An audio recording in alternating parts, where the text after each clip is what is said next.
This is the Brew World Order Podcast. Welcome to the Brew World Order Podcast. My name is Mike Curtin. If you haven't subscribed yet, well, it's episode 50. What have you been waiting for? Being that it's my 50th episode, I'd like to say a special thank you to not only the people who supported me, all of you that subscribed, but the guests who also took out time from their busy schedules to be on the podcast. I appreciate it more than you know. When I started this podcast in September of 2019, I called it Chew Brewer Stew, and I really didn't know where it was going to go, or how long it was going to last. Well, it's almost 2 years later, and the name of the show has changed, but the premise is the same. Finding out what it takes to be a successful owner. But now, it's only for the brewing industry. Mostly because it's what I truly love, and what I'm into. Beer. Sweet, glorious beer. I'm actually sipping on a barley wine right now to celebrate my 50th episode. Delicious.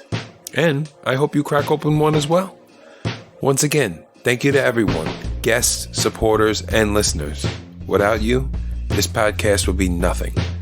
So here's to another 50. Drink up. Well, I'm sorry to get all sappy on you guys, but if you haven't heard, this is episode 50. And in this episode, I sit down with Jared Barnes, co-owner of Collusion Tapworks in York, Pennsylvania. Jared tells me the reason for traveling around the country to work at all different breweries before opening his own place. How him doing almost every little job in the restaurant and brewing industry helps him to be a good business owner. And he tells me a funny little story about slow times in the brewery and how you can go about making up your own fun little games. As I told Jared in the podcast, the firehouse isn't too different. When things get a little slow, we find ways to stay busy.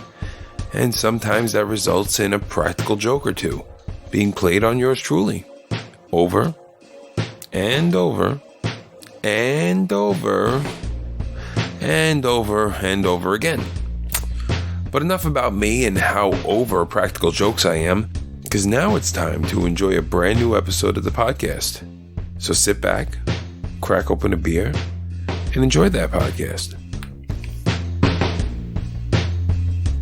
Hey guys, I'm Mike Curtin. This is the Brew World Order Podcast, and today I'm with Jared Barnes, co-owner of Collusion Tapworks in York, Pennsylvania. Jared Barnes grew up in York, Pennsylvania. He caught an interest in brewing at a young age while working at Bully's Restaurant in Columbia, Pennsylvania.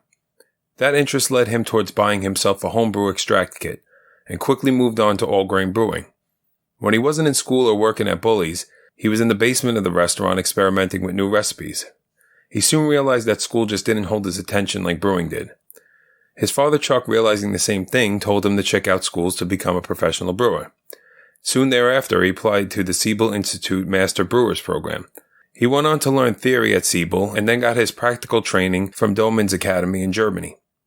When he came back to the States, he started to send out resumes to breweries and received an interview at Southern Tier Brewing Company in upstate New York. Needless to say, he was hired just a couple of weeks later as a cellarman. He took what knowledge he could from the job at Southern Tier, but felt it was time to move on. With that, he took a job in Sarasota, Florida to help start what is now known as Darwin Brewing Company. He soon left Darwin after some creative differences and moved to Delaware to work with Miss Pillion River Brewing in 2013 as their first brewer. After he helped them get off the ground, Jared felt like it was time to move home. He left Miss Pillion River and took a short-lived stint at Windridge Farm Brewing before finally realizing he needed to be on his own. He now co-owns Collusion Tapworks with his father Chuck and Uncle Doug. Collusion Tapworks officially opened their doors to the public in September of 2016. And Jared Barnes is here with me today. Jared, how's it going? Pretty good. How about yourself? All right, not too bad. From the time you first started to get the ball rolling when you found a place that you wanted to open to the time you finally opened the doors, what would you say was one of the hardest parts during that journey?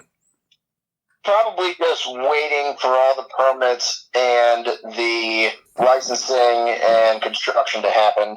That was the biggest difficulty for myself because I was used to already brewing every place that we went to. That I went to over the course of the 5 years or 6 years or so before we opened Collusion, pretty much ready to go. I mean, within a couple of weeks, we were brewing beer. We had equipment set up.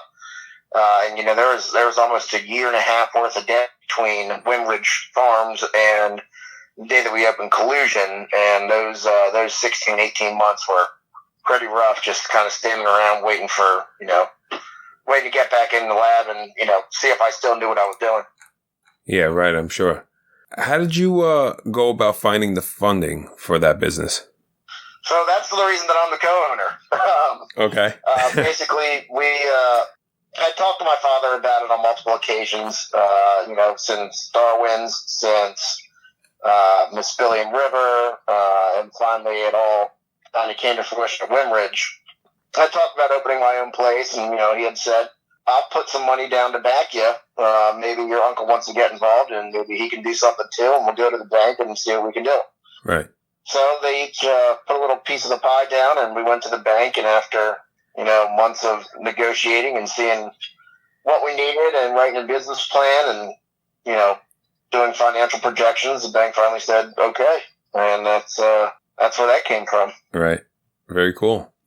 Out of curiosity, I know you took the job in New York, then you were down in Florida, then you were in Delaware, and then back in PA. For you, was it to get a feel for all the different brewing in those areas, or was it just the access to the job at the moment?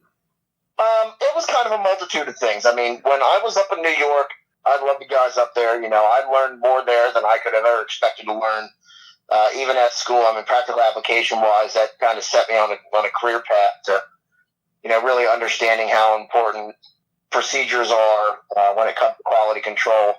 That's just you kind of just don't get that ever on a homebrew scale, or even without experience at a large production facility, right, a larger brewery to that of that quality and that magnitude. Mid-November or early November, it was 55 or so degrees outside there, and we were doing 13-hour shifts. I was working nighttime weekends there, and went to work at like 5:30 Friday night, and came out to my car Saturday morning at 6:30, give or take, and wow. Within 12, 13 hours, they dropped 2.5 feet of snow on me, and it was below freezing. And I said, "This is it. I can't do this all winter."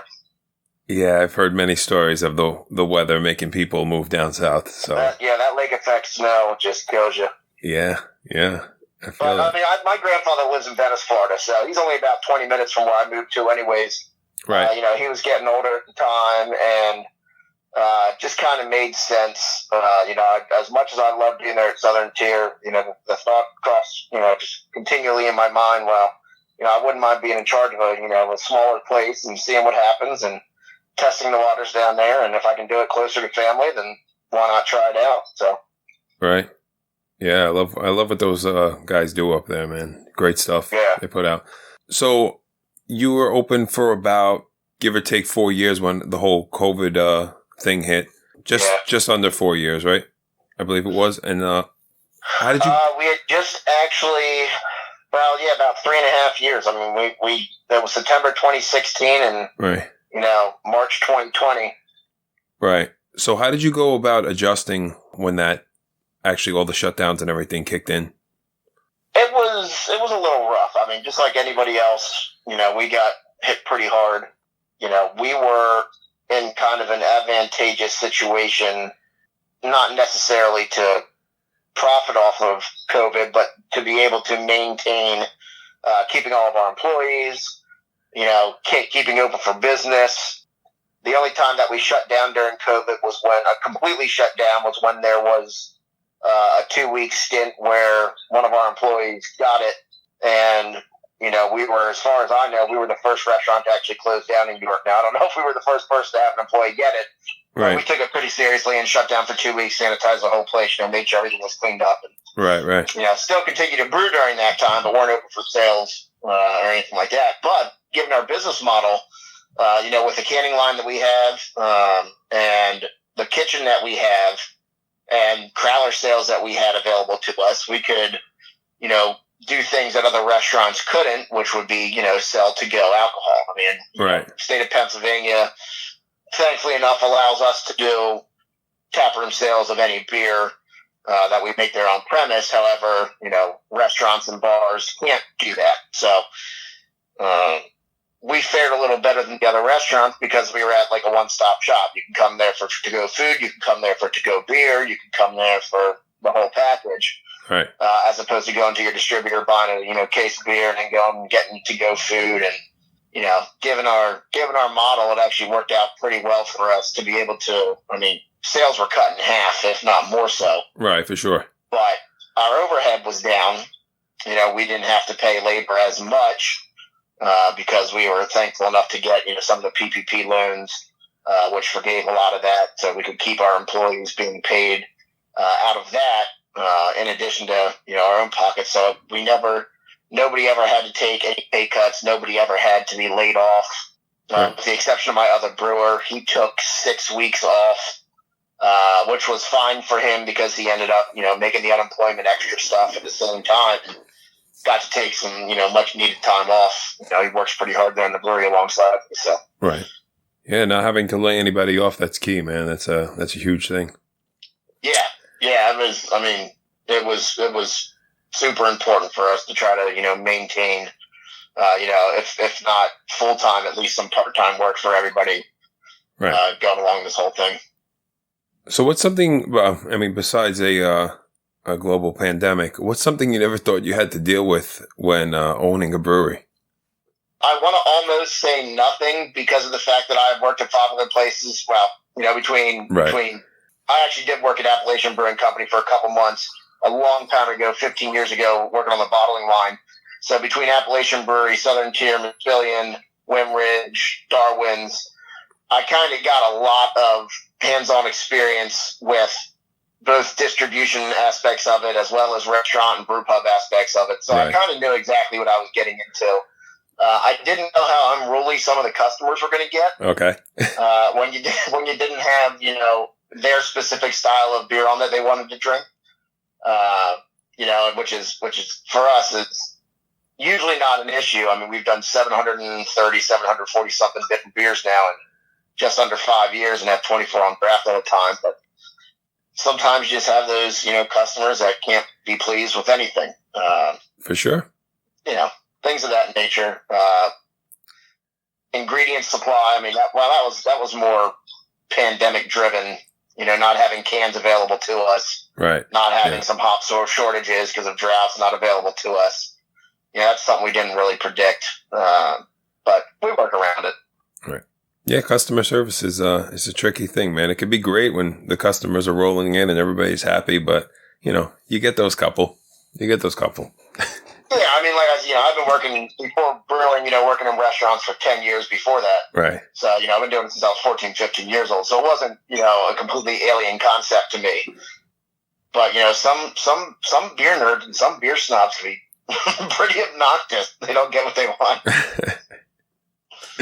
So what is a quality that you possess that makes you a good business owner?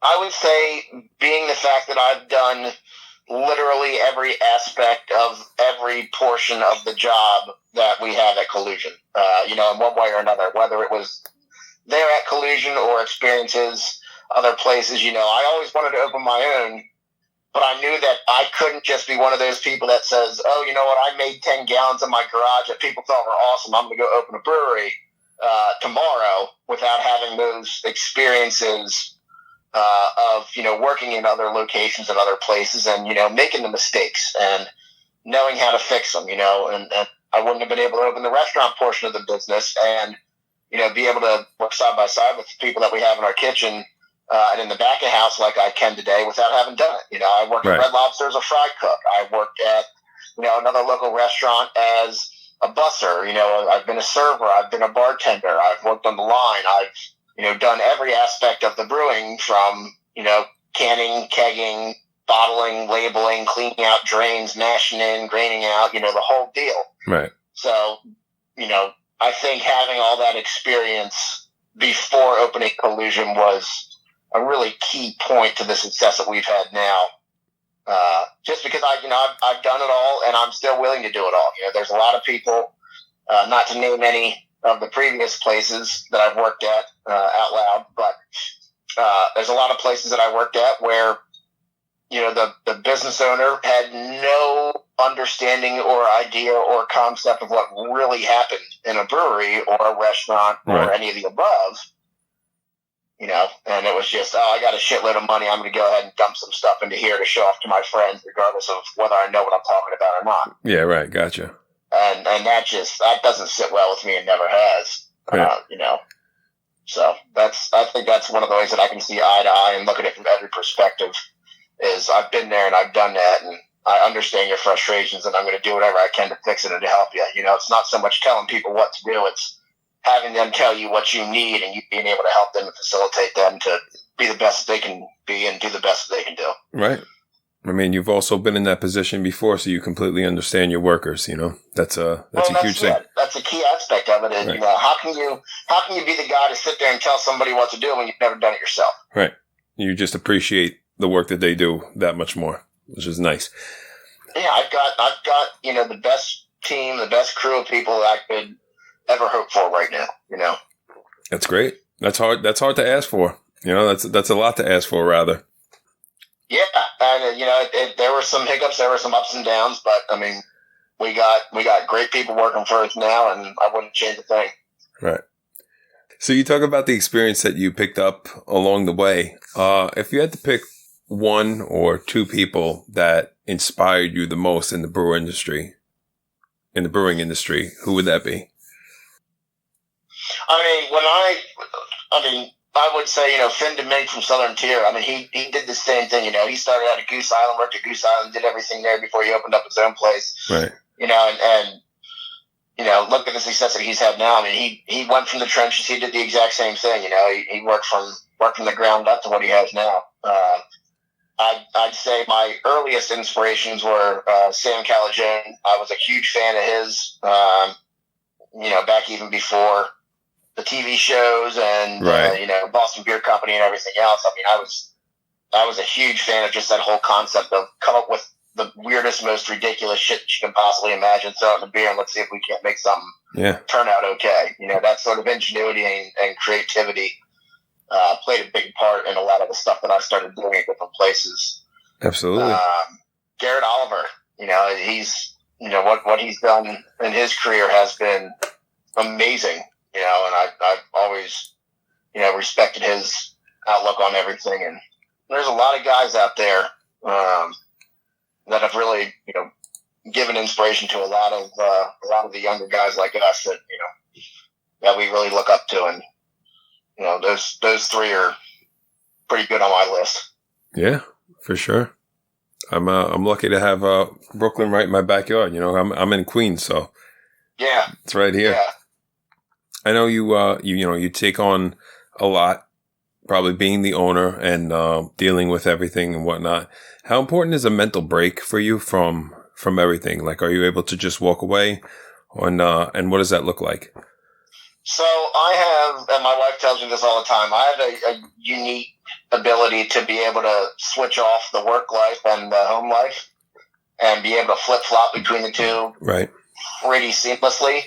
I will say, however, that the work life definitely mixes with the home life in a couple of aspects. I mean, one, my wife also works with me at the brewery, so, see her there plus see her at home.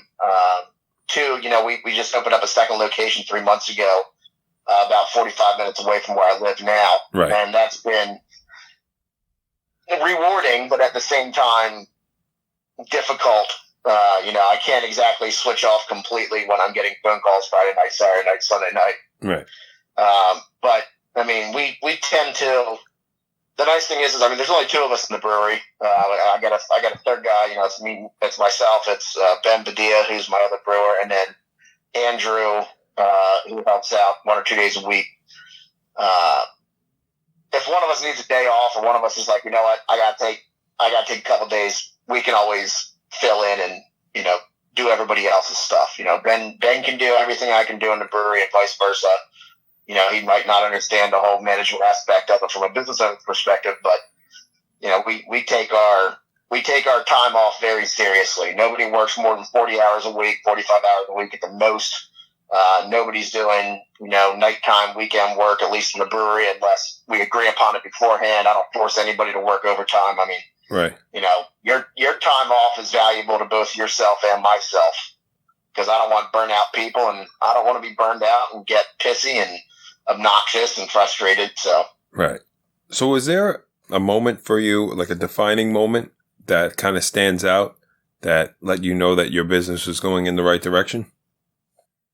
Yeah, I mean, there's a couple of key moments where I realized that, you know, this was the right move, career wise and, you know, business wise from Collusion's standpoint. You know, when I was down in Florida working at Darwin Brewing Company, it was fourth at the time before they closed down their brew pub, and then moved to Bradenton. But we had entered Best Florida Beer Competition, and within my first year moving down there, we had won 16 awards between gold, silver, and bronze, and had come in best beer in Florida. It's awesome. The same year. That was a pretty big boost for me, considering we were up against the likes of like Cigar City, right? Yeah. You know, Funky Buddha, that kind of deal. And to be standing there next to the guys from Cigar City, next to Wayne, next to Billy Redner and whatnot, and just chat with them, and all of a sudden my name was one that was called. It was like, holy shit, this is awesome. Right. No, this is great. Yeah. That was a pretty big moment for me. Right. Business wise, I'd say the very first day, we were licensed, but we weren't allowed to occupy our building at the time. I probably shouldn't be saying this because everybody hears this, but we basically did what we called the rally in the alley, and we're gonna, you know, it's been 5 years, we haven't done it since, but we're still trying to get in the throes of it. And what we did was we threw open the brewery doors, and we rolled a kegerator into the brewery, and we sold beer out of the back room of the brewery because our brew pub wasn't licensed for sale. Okay. And it was literally like a 2 or 3 day beforehand. By the way, we're opening up here for a 1 day, 4 hour event. Come on out, and let's hope we get some people to come out and try some beer. And lo and behold, 400 something plus people showed up on our opening day, and we basically blocked off the entire alleyway to car traffic, to anything. Wow. For 4 hours, and everybody had an absolute blast. Yeah, that's sick.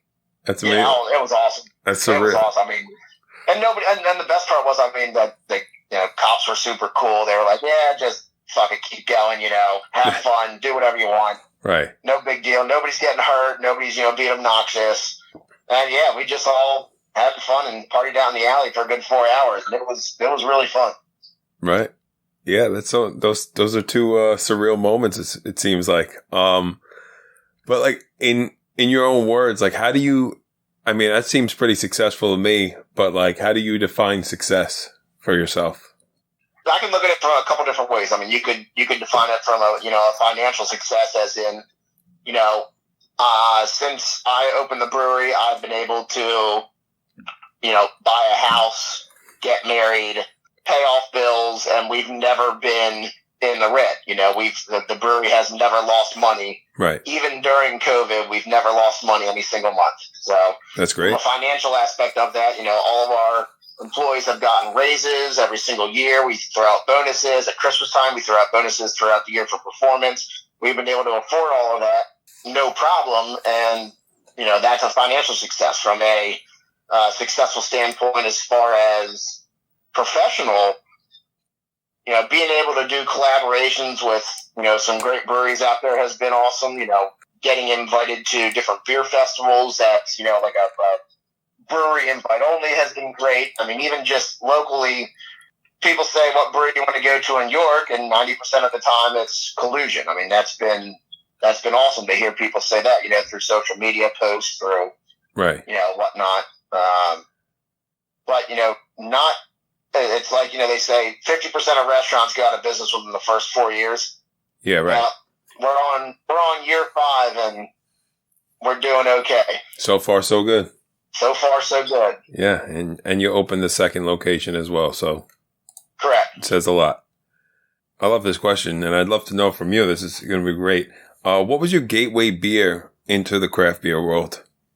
Victory Golden Monkey. Golden Monkey, okay. Yeah. In fact, there's a funny story for you. So I was leaving my parents' house one day, and at this time, this is when I worked at Bully's. Right. And didn't really know much about beer at all. I was just turned 21 years old, didn't really drink at all. If I was drinking anything, it was Yingling or Miller Lite, right. Whatever. And started working at Bully's, and they had like 37 different beers there. And I was just a host. All I did was meet people, take reservations, that kind of deal. Fresh out of the military, and that was, what I was doing while I was going to school. And they had 37 different beers, and I didn't even know there were 37 kinds of beers. Right. So, it was Italian stuff, it was domestic stuff, it was craft stuff, Trobes, Victory, Stouts. Right. A lot of stuff from here from Central Pennsylvania, and I couldn't believe that they had it. So I started trying some of these, and I'm thinking to myself, like, all right, these look cool. I don't really know exactly anything about them yet. I don't know if I want to drink any of them. I'll just have my Miller Lite that I'm used to. And I guess I was at my parents' house one day and left there and stopped at this little pizza shop, and I saw Victory Gold Monkey in this pizza shop. And I said, you know what? I see these kind of beers sitting in the restaurant. I'd only been working there for maybe a week or two. Right. Said, screw it, I'll try one. I'll take one of those Golden Monkeys. That's a cool looking label. So I had the first one, and I was like, wow, like this is intense. This is strong. This is different. This is nothing, full flavored, nothing about this is like reminiscent of anything I had. So I had a second one. And after the second one, I'm like 3/4 of the way through the second one, and I'm thinking to myself, what's going on here? These are strong. I'm still waiting on my pizza, and I feel pretty good. I don't understand until I realize this beer's like 9.5%. Yep. And I didn't know that you could even do that. And I was like, well, hell, if I only have to drink 2 of these and I feel great, maybe there's something to this whole deal. Yeah. And, it was a unique experience, and I learned 2 things. 1, don't underestimate the ABVs of beer, and 2, the flavors that you can get from beer are far more complex than what you're getting from, than what you thought that you could have out of what people, at least at the time, and friends of mine would perceive as just, crushable, shotgunnable beers. Right. That kind of is what turned me on to it. And then I, went to work next time. Hey, can I try this? Hey, can I try this? Hey, can I try this? And that just spitballed into brewing at the restaurant, brewing in the basement, going to beer school, doing, everything I've done up until this point. Right. It's awesome. And I still like Victory Golden Monkey. Yeah, it's great beer. I had one not too long ago. I think the first time that happened to me, where I was just like, yeah, I'll have one of those, not realizing it was a barley wine. And yeah, I think one of them kicked my ass. So yeah, I completely get it. I remember, I'm a huge Waterbach fan. I remember Blithering Idiot. Yes. Buddy of mine never had anything remotely close to any craft beer, higher ABV stuff. And I bought a 6-pack of Blithering Idiot, and I remember getting him absolutely trashed off of half of a 6-pack, because nobody knew what it was. Like, right. This is 16, 17 years ago. It was out there, but being 21, 22 years old, nobody really knew, at that time. Right. Yeah, like what ABV does. What it is now, Yeah. Back there were 12 or 1,300 breweries. Last week or 2 weeks ago, we just hit the 10,000 mark. Yeah, I know. It's going up quick. Going up quick. The number's Italian. So you've been homebrewing and brewing for quite a while. If somebody had asked you for one important homebrewing tip, what would it be? Temperature control. Temperature control. Yes. Agreed. Without a doubt, that is the biggest downfall I see to a lot of homebrewed beers is, I bought a carboy and I stuck it in my, garage, and it was between anywhere from 45 to 95 degrees any given day. And, you always know right from the first smell. Yeah, right. That's all it takes. Temperature control. They're already, every homebrewer I know sanitizes the shit out of everything already. Of course. That's day one, but temperature control is such a big aspect of it, and I still see it in professional brewing nowadays. Temperature control, man. Yeah, it's key. I know you said you had opened your second location. I don't really know how to pronounce the name of the town. It's Lidditz? It's Lidditz, yep. Lidditz, okay. Lidditz, Pennsylvania. It's about 15, 20 minutes north of Lancaster. Right. So, with that being opened, what's next for your brewery, and what does the future look like for Collusion? Man, I just want to get debt paid off. Yeah, that's a big one. That's a big one. I knew that I wanted one. I never thought that I would want two. Right. I'm glad that I have two. I'm glad that we can, bring some of our cool stuff that we're doing into Lidditz and into Lancaster from York. I got a lot of people that wanted us to have something over there. I mean, we call it the other side of the river. The other side of the Susquehanna River. If right. You're on the York County side, you don't go to Lancaster County side, and vice versa. Okay. I mean, God forbid you drive a mile and a half across the river, but it's just a huge separation thing. It's a running joke between central Pennsylvania. Gotcha. So we had Lancaster County people asking for our beers over there, and I said, you know what, let's do a little tap room, and we'll open up a little tiny 40 or 50 seat brew pub, and now that turned into a 3-story event venue with a full kitchen, and yeah, got a little out of hand, but awesome. As far as what's next, I don't even know. I think 2 is enough. But, okay. 3 years, 4 years down the road, who knows? Right. Well, I wish you luck with both. Continued success. And if somebody actually came to you and asked you advice on opening a brewery, what would you tell them? Don't do it without experience. Okay. I tell people that all the time. If you really want to open a brewery, I'm all about it. I love new places. I love watching them opening. I love helping them open. But if you've never worked in the industry, just because your buddies tell you make great beer doesn't mean you make good beer. Right. It's the same thing. Like I said earlier, I personally thought, there's no way I'm opening my own place without working and living every single aspect of the job that I'm going to ask people to do or do myself. Get the experience before you dive in and put your house up and go to the bank and dump your retirement into it or anything else. Make sure you know what you're doing before you go head first. Right, and then you're head in hands trying to figure out what went wrong. Yep. So, you have a funny story for us? I do. When you asked me to think about one earlier, I had a couple in mind, but one of my favorites was, and I hope the guys from Southern Tier don't listen to this, but I hope they do. That'd be awesome. Well, yeah, if they do, that'd be awesome. When I worked there, like I said, I worked nighttime weekends. We did 12 and a half, 13-hour shifts, 4 days on, 4 days off, 3 days on, 3 days off kind of deal. Right. So the other guy that I worked with, we'll just call him Ted for the sake of the conversation. Right. But it was just me and him, and we worked night times and weekends. So we'd see people in the brewery on Thursday, Friday, Saturday, Sunday, until like 8 or 9 o'clock till they closed down 10 o'clock. And then after that, we had full reign of the brewery with just 2 of us. Okay. They had one cellarman on and one brewer on, and that was it. So being that we were the only ones there, tend to get a little bored sometimes, working at the end of the week. A lot of the stuff starts on Monday, and, we figure out schedules then. And we decided, now third employee actually taught me this game. We would set up forklifts in the middle of the brewery and use the keg bands that you throw 26 bowls on a pallet or 8 halves on a pallet, right. Wrap them with a giant rubber band. Right. Kind of keep them falling over on each other. So we would actually take those rubber bands and stretch them in between 2 forklifts and see how far we could fling shit across the brewery.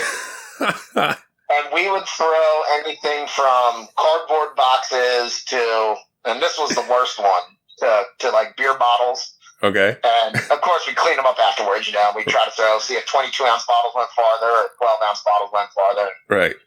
We'd just shoot shit all across the brewery and, try to see who could throw things farthest using these rubber bands. And, different heights of the forklift forks would change trajectories and different things you'd throw. And we just made like a running thing of it where we just, what are we going to launch across the brewery tonight? never broke anything. Nothing bad ever happened. Nobody got hurt, but Right. Pretty fun game. Yeah. Boredom will get the best of us. I know. I work at a firehouse, and when it's quiet, when boredom gets the best of the guys, nothing good ever happens, but it's funny. Oh, yeah. I mean, we had, Vespillion we had a lot of practical jokes that we did at Vespillion. That was our thing down there, was hiding things from each other, or, right. That kind of deal. But yeah, every place that you work at, every group of people that you work with, you all find some way to keep some humor in the day. Absolutely. Life's short. You got to laugh, You got to laugh. Yeah, man. So I have a little segment called Quickfire 5. Okay. It's 5 quick questions, beer related. Ready? Sure. All right. One of your beers that you'd recommend someone try? Right now, our Zatz, which is a Czech lager, is my favorite beer that I think we've done in the past 2 or 3 years. Okay. If you don't have that, First Right Pilsner, that's a year-round beer that we always do. That would be my go-to. All right. Favorite brewery other than your own? Oh. Yep. J.W. Lee's. And where's that out of? Over in England. Over in England. Okay. Favorite. They make great barley wine. Really? Well. Yeah. Now I have to go in search of this. Favorite style of beer? Lagers. Okay. Well, that's what I'm drinking right now. That's a time of the year thing. What you're in the mood for thing. Right. But I think I'll always crispy Pilsner is the go-to. Okay. And last beer you drank that blew you away? Could be yours, could be someone else's. I just had a collab between Imprint and Definitive Brewing that I had yesterday when I was actually down at Imprint hanging out with those guys, and that was really good. That was a really good IPA. All right. And last one, you have 1 keg of beer to hold you over for a 2-week quarantine. Which beer are you choosing? Quarantine as in I can't go anywhere? As in you're stuck in a house. This idea was thought of because of the pandemic, so. North Coast Old Rasputin. Old Rasputin. It's a great beer. All right. Yeah, it's 9%, but I figured, shit, if I'm not going anywhere, why the hell not? Right. I might as well pass out at some point and then wake up and do it again, right? Well, Jared, that's all I have for you, man. I appreciate it. No problem. Thanks, man. I'm Mike Hurton for the Brew World Order podcast, here with Jared Barnes, co-owner of Collusion Tapworks in York, Pennsylvania. Thanks, man. Hey, guys, thank you so much for listening to my interview with Andrew Barnes, co-owner of Collusion Tapworks in York, Pennsylvania. Whether you're passing through, you live in the area, or just visiting a friend nearby, you should definitely check him out. Also, give him a follow on social media while you're at it. Every other Sunday, I'll be releasing a new episode, so subscribe and you'll never miss one. Also, check us out on social media for updates on the podcast.